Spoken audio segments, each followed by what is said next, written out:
In this video, we're going to talk about what you can and can't drink while undergoing a fast. This is another highly discussed topic, and for good reason, because drinking the wrong things during a fast could raise your blood sugar, cause your insulin levels to go up, stop you from burning body fat, make you feel tired and hungry, and even cause you to gain weight, while drinking the right things would allow you to remain in a fat-burning state, losing weight, feeling less hungry, and with a stable supply of energy.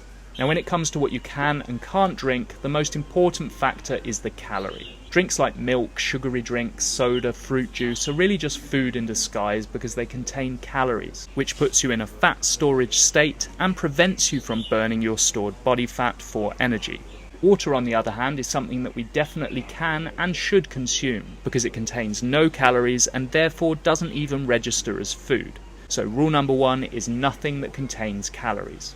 But surely a few calories is acceptable. What about a splash of milk in my tea? Well, when we drink milk, even in small quantities, the body releases insulin in response to lactose, which is a form of sugar in the milk, that can disrupt the fat-burning process. And when you're unable to access your fat and you're not getting energy from food because you haven't eaten yet, you're likely to feel tired and hungry, which would make you more likely to give up on your fast and eat.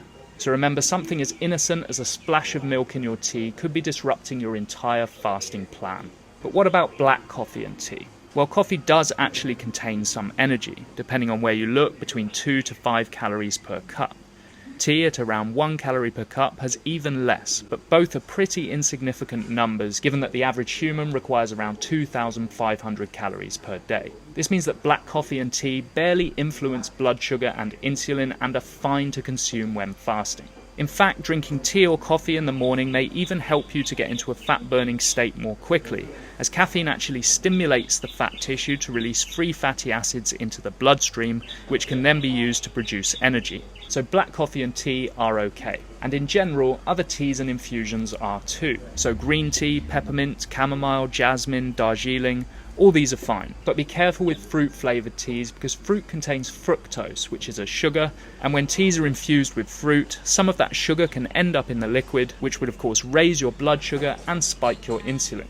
Next, I want to talk about artificial sweeteners, because many people struggle going from drinking tea or coffee with sugar to drinking tea or coffee without sugar when they take up intermittent fasting. And if they were to find a healthy alternative that didn't break their fast, it would make transitioning over to intermittent fasting that little bit easier. Now first, we need to eliminate any sweeteners that contain calories, which means no xylitol, sorbitol or lactitol. Now 3 good options are erythritol, stevia and monkfruit, and these are all fairly okay as they contain no calories at all and therefore have little effect on insulin.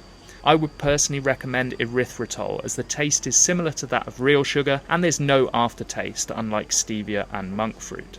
That said, ideally you should avoid sweeteners as well, because there's some evidence to show that the sweet taste alone is enough to change the chemistry within the body and kick you out of a fat-burning state. This is because when you taste something sweet in the mouth, the body anticipates that calories will soon arrive in the stomach and releases a small amount of insulin into the bloodstream to prepare.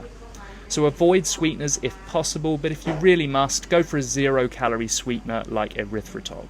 Then in terms of 0-calorie carbonated drinks, please avoid these completely, as they often contain a whole range of colours, flavourings and preservatives, and an artificial sweetener called aspartame, which has been linked to a whole range of negative health effects from headaches to cancer. So to summarise, black tea and coffee are fine, as is water of course. Most other teas are also fine, but avoid anything that contains fruit. 0-calorie sweeteners like erythritol can be used if necessary, but ideally we avoid these too, and drink absolutely nothing that contains calories, and in particular anything that contains sugar. Oh, and to keep the video fairly short, I didn't talk about apple cider vinegar or lemon water, which are both fine to consume when fasting and have a number of proven health benefits, so look out for an upcoming video on these. So that's it for this video. If you're new here, consider subscribing, and if you have any questions or suggestions for future videos, please feel free to post those in the comments section below. I hope you have a great day and I'll see you in the next one.